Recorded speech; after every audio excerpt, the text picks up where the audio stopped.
In this section, we are going to see the internal architecture of 8086, the basic functional units inside the 8086, the different registers like general purpose registers, flag register, segment registers, etc. So all these things we are going to be covered in this particular session. If you see the architecture, if you look into the architecture of internal architecture of Intel 8086, we can say that the speciality of the architecture is that it is a pipelined architecture. So what is meant by this pipelined architecture is that there are a lot of functional units inside the Intel 8086. These units can work independently. Work independently in the sense that the execution time of these functional units may overlap with each other. So that is why we say that in the 8086 processor has a pipelined architecture. And the main functional units, it is been divided into two separate units. One is the bus interface unit, BIU, and second one is the execution unit, EU. So these are the two different functional units inside Intel 8086. Here we can see the architecture. Here is the pictorial representation, simplified pictorial representation of the internal architecture of 8086. As we said earlier, there are two separate functional units. One is called the bus interface unit, BIU. This is the bus interface unit. And another unit is something called the execution unit, EU. This is the execution unit. So these are two functional units. And as we said, since the internal architecture of Intel 8086 is a pipelined architecture, these two functional units, that is bus interface unit and execution unit, they can work functionally independent at the same time, or we can say that the execution time of these two functional units may overlap. So one will be executing instructions, the EU will be executing instructions at the same time. Bus interface unit will be fetching instruction or taking data from the memory bus or address bus or data bus, etc. So this is the simplified diagram of the internal architecture of 8086. So bus interface unit. Bus interface units has three functionalities. Basically, three different operations that it will perform are: it may fetch instruction at a time, or it can read data from memory and IO ports, or it can write data into memory or IO ports. So these are the three primary operations of bus interface unit: fetching instruction, reading data, writing data. Now, bus interface unit contains segment registers as well as instruction pointer. So it consists of segment registers, instruction queue, then the address generation unit, and bus control unit. So BIU, we can say there is a bus control unit here, instruction queue, address generation unit, and a set of registers, we call it as segment registers. So these are the primary components of bus interface unit: bus control logic, instruction queues where it stores the instructions one by one, then the segment registers which can store some addresses of the segments, and for taking or generating the address, you have something called address generation unit. Now, the instruction queue. As we have seen, instruction queue, they are first in first, they work accordingly as first in first out group of registers. The size of each register is 6 bytes. So size of the instruction queue is 6 byte. It is first in first out. So fetches instruction code from the memory and stores it in the queue. So the execution unit, whenever they want to execute a particular instruction, the instruction will be taken from this instruction queue. Bus interface unit contains the instruction pointer. Always the instruction pointer will point to the next instruction to be executed. So as we have seen, this is the instruction queue where instructions will be added to the end and instruction will be taken by the execution unit from the front.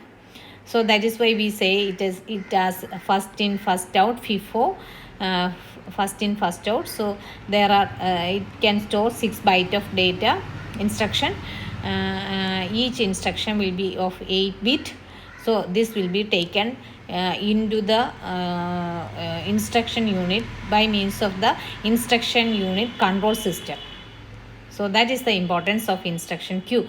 So the instruction queue, the bus control logic unit adds instruction to the instruction queue one by one. It will be taken by the instruction unit control system or internal control system one by one in the first in first out mode. Now, as we said, the bus interface units consists of set of segment registers. Each segment register is of length 16 bit. The registers are been called as CS, code segment register, data segment register DS, stack segment register SS, extra segment register ES. So there are 4 set of segment registers, 4 set of segment registers and an IP. As we said earlier, an instruction pointer are the registers that are used or that are part of the bus interface unit. Now the segment registers have a lot of significance in the address generation mechanism. 8086 memory space is actually divided into segments of 64 KB. So each segment has a size of 64 KB. Similarly, it can be divided into 4 segments. So 4 segment registers can hold the address of the basic address of each segment. So out of the 1 MB memory, internal memory, 1 MB of internal memory, there are 64 KB segments, and 4 64 KB segments are used by these segment registers. So from each segment, the first starting address can be stored in each segment. So we can say that 8086 can directly address 4 into 64 KB, that is 256 KB of memory. So this is the directly addressable memory by these segment registers. So out of 1 MB memory, 256 KB are used by these segment registers directly. So each segment register is pointing to each segment. So code address segment is pointing to first segment, say for example, and data segment register pointing to the second segment, etc. 4 segments can be pointed out by 4 the registers of segment registers at a time. So you can say that separate area for storing programs and data can be made use of by the 8086 just because of this internal architecture of the memory. Now another feature of segment register is that they are programmable registers. So processor can access the code and data in any part of the memory. How it is possible? It is possible by changing the content of the segment registers. So as we have seen, the 256 out of this 256 KB, it is been divided into 4 segments, and each segment is associated with each segment register. So similarly, the rest of the 1 MB can also be divided into such segments, and at any time this segment registers can point to any of these segments. So you can store different set of programs in different areas, and at a time the segment registers will be pointing to particular set of programs and code. That is why we say that they are programmable, and processor can access the code and data in any part of the memory by changing the content of the segment registers. Memory segments can be these memory segments can be either be continuous, or it can be set as partially overlapped, or fully overlapped, or completely disjoint sets. So in any way these memory segments can be divided into either it can be continuous, or it can be partially overlapped, or fully overlapped, or completely disjoint. 86 can be used to design multitasking and multi-user system. This is a very important point. How it can be designed as for multitasking and multi-user system? The answer is that since it is programmable, these segment registers are programmable.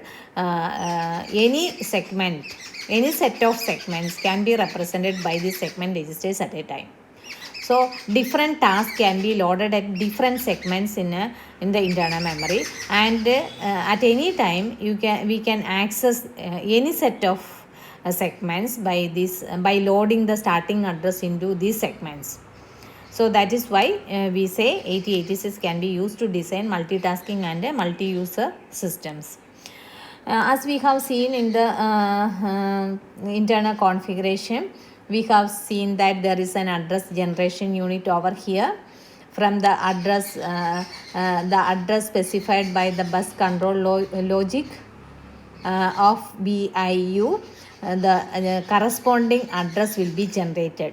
Now the question is how this address generation unit performs the execution of preparation of the consecutive or the correct address, or how it is possible. You can see over here. So the address generation unit is responsible for generating the address accordingly. Now how this address generation unit performs? It generates 20-bit physical address from the segment base and offset address. So the 20-bit address is being generated from the segment base content. So segment register content will be added with the offset address. So these two will be added to generate 20-bit address. So how 20-bit address, or from which segment the 20-bit address is taken as the base address and the effective address can be seen over here. So if you are generating instruction address, suppose you want to find out the address of a particular instruction, so that is being generated by the address generation unit by fetching the instruction code. This address is used for fetching the instruction code from the respective memory location. Now the address is being generated by taking the content of code segment. So the code segment will be logically shifted 4 times, so that it can be added with the instruction content of the instruction pointer. So from a particular segment, the base address of the corresponding segment is now stored in the code segment register. That is the starting address of that particular segment. So that starting address is added with the particular offset value stored in the instruction pointer. Suppose this is a segment of 64-bit KB, as we seen that each segment is of size 64 KB. Now the base starting address of this segment is loaded in the CS register, that is added with the offset value. Suppose you are going to take the 4th instruction in this particular segment, so the offset will be 4. So this starting address is added with 4. You get the correct address of the instruction by adding these two values. Now instruction pointer gets added by 2 after every bus cycle. Why? Because each instruction is of 2 byte length. So every time after the instruction is being executed, or at the end of each bus cycle, the IP value, that is instruction point, is incremented by 2. So for initially it will be 0, then 2, then 4, etc. It will be incremented every time by 2. Now that this is how the instruction address is being generated by the address generation unit. Now how the data address is generated. Data address is used for fetching the address of the data. If you want to take a particular data from a memory, you must have the data address. So that is being generated by the address generation unit by taking the content of the data segment register, and that will be added with the offset specified by the instruction. So you have now an instruction at your hand. So the offset specified inside the instruction, this is your this is the another segment where your data is being stored. Its starting address is stored in the data segment register DSR. First address of this segment is stored in the data segment. This is added with, so where exactly your data, that the data that you are going to fetch now is being stored, that is being given by the instructions offset value. That offset will be added with the starting address of this segment, and then you will get exactly where your data is stored, the address. So that is something called a data address. Now same way you can have the stack address also. So always the stack pointer is used for storing data, and whenever you call subroutines functions, the stack address is always needed. So that is being generated by the stack segment register content, and that will be added with the stack pointer SP.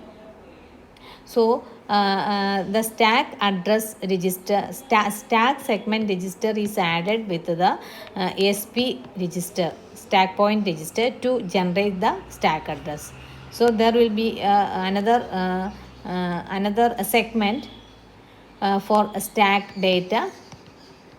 So that its starting address is now stored in the stack segment address, stack segment register, that is added with the stack pointer value. So you can see over here there is the stack pointer here. Here is the stack pointer, and stack pointer is added with the stack segment value to generate the address in the stack.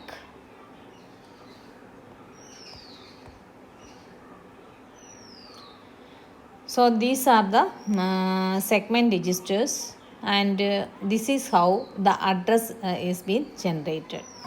And same way now you have another unit called the bus control logic. Bus control logic generates all bus control signals for memory IO. It generate all read signals, write signals. So all these signals are being generated by bus control logic. Now just like bus interface unit, another functionally independent unit of 8086 is execution unit EU. Execution unit EU consists of 16-bit ALU, set of flag registers, general purpose registers. So what is the process, what is the operation of execution unit is that it decodes and executes the instructions. For performing this operation, EU consists of several subunits. As we see over here, there is an EU control system, internal control system. It is called internal control system. Set of flags,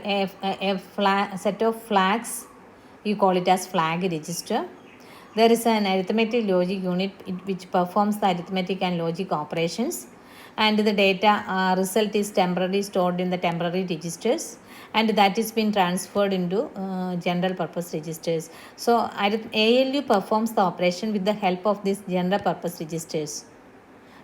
So the main components of the execution unit are: one, a flag register; another one, arithmetic logic unit; then a set of general purpose registers, and they are all controlled by an internal control system, EU control system.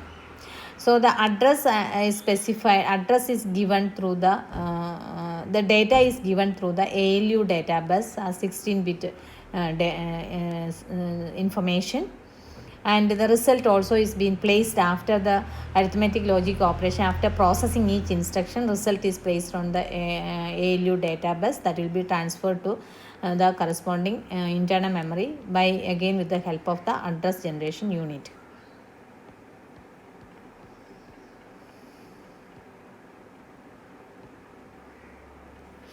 Now, what is the purpose of general purpose registers?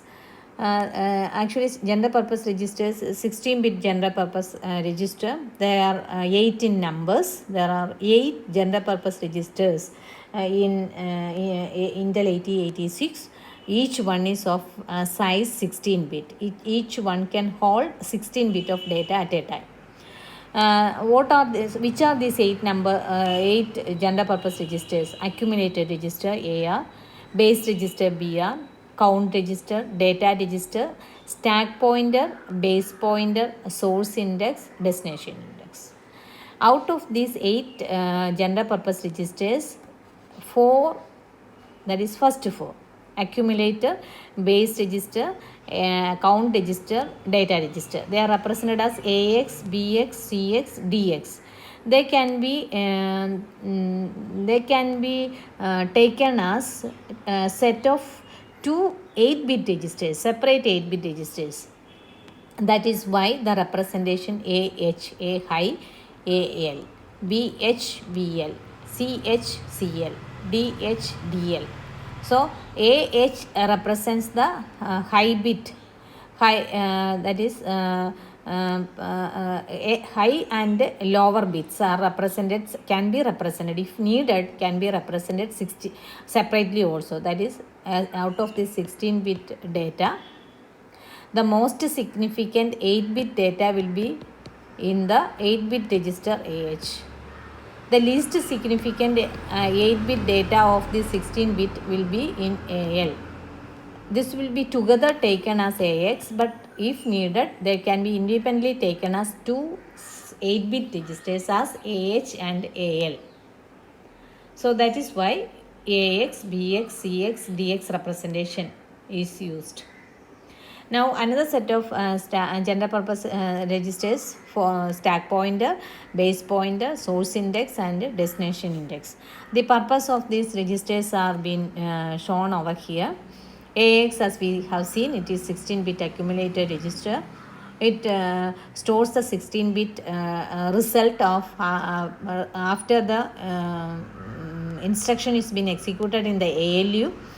Arithmetic logic unit generates the result, and this result can be stored in the directly stored in the AX, accumulated register.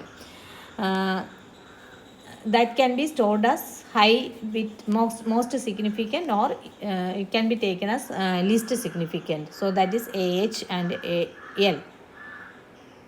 Now similarly, base register BX, it is used to hold the base value in base addressing mode to access memory data. So base register always represents the base addressing base value in the base addressing mode. Count register is used to store the count value in shift, rotate and loop instructions. So while performing a shift instruction or rotate instruction or loop instruction, count register is used to store the count value. Data register is used to hold the data for multiplication, division, etc. operations. Stack pointer is used to hold the offset address of the top of the stack memory.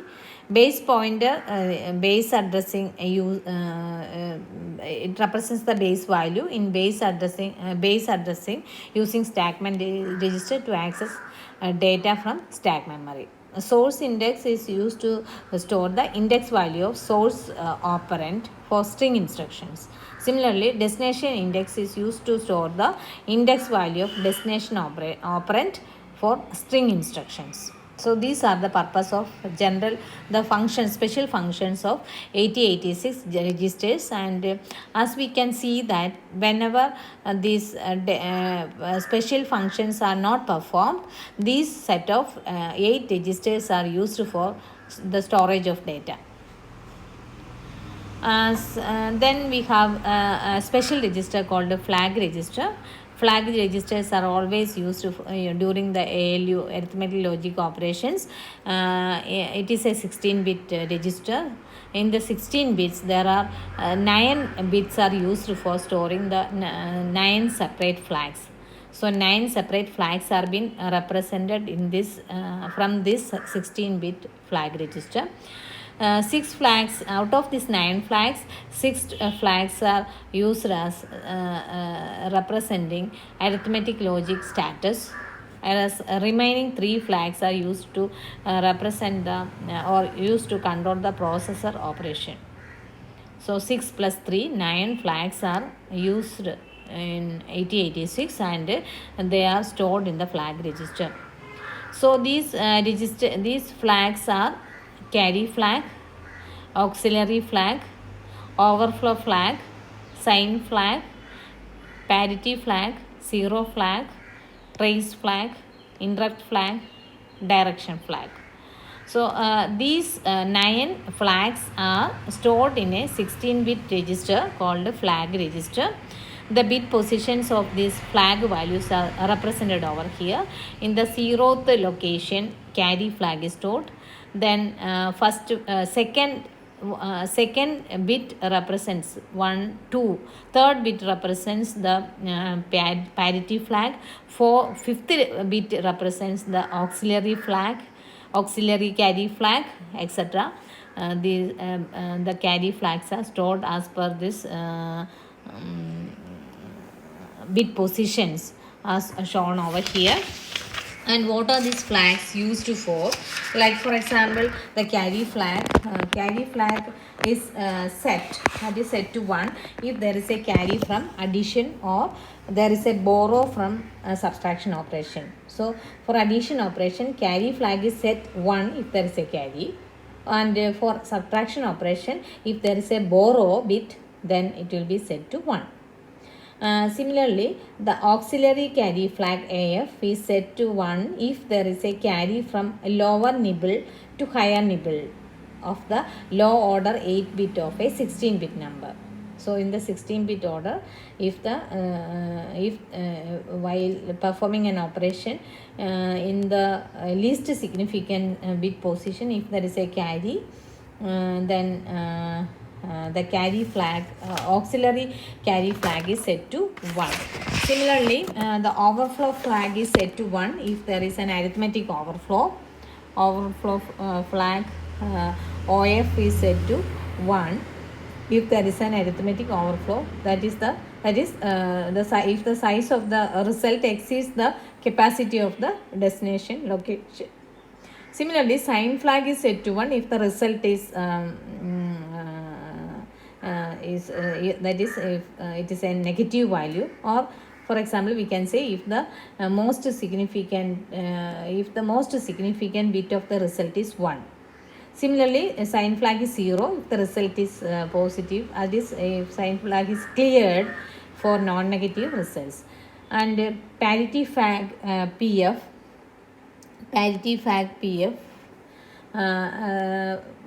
represents, or it is set to 1 if the result has an even parity, and if it will be set to 0, or it will be cleared for odd parity of the result.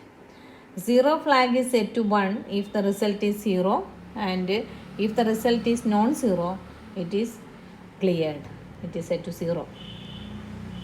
Similarly, 3 control bits in the flag registers are used, as we have seen. Control bits, 3 control flags are trace flag, interrupt flag, and direction flag. The direction flag is set to 1 for auto decrement, and DF is reset to 0 for auto increment. There are 2 registers called stack SI and DI, source index and destination index registers. So they will be either in the auto decrement operation and auto increment operation. This flag has a lot of significance. Direction flag will be set to 1 if it is an auto decrement operation, and it is set to 0 if it is an auto increment operation. The interrupt flag, another control bit is called the interrupt flag. Interrupt flag is set to 1. So in this case, 8086 recognizes external maskable interrupts, and clearing interrupt flag to 0, it will disable such interrupts. Same way, trace flag TF, or it is otherwise called a single step trap. As trace flag is set to 1, places 8086 in the single step mode. And single step, why single step mode is used is that in the case of debugging a program, suppose you are debugging a program, then you want to execute 8086 in single step mode. It generates an internal interrupt after the execution of each instruction. So that is the significance of trace flag. For debugging operation, trace flag will be set to 1, so that the instructions will be executed one by one in a single step mode. So these are the carry flags used in 8086, 9 carry flags. So this is the internal architecture of 8086. So we started with the two different functional units of in the internal architecture of 8086. There are two different units, execution unit and bus interface unit. We have seen that in the execution unit there is a control system, there is a flag register, ALU, and a set of general registers. Same way in the case of bus interface unit, it is responsible for address management and instruction fetching. So there is a unit called instruction queue. Bus control logic generates, it will take the data accordingly, and an address generation unit generates the address. This will be helped by means of the address generation unit generates the address by taking content from the segment registers called CS, DS, SS, ES. Instruction pointer always represents the instruction where the next instruction to be executed is being stored. So these are the different parts of internal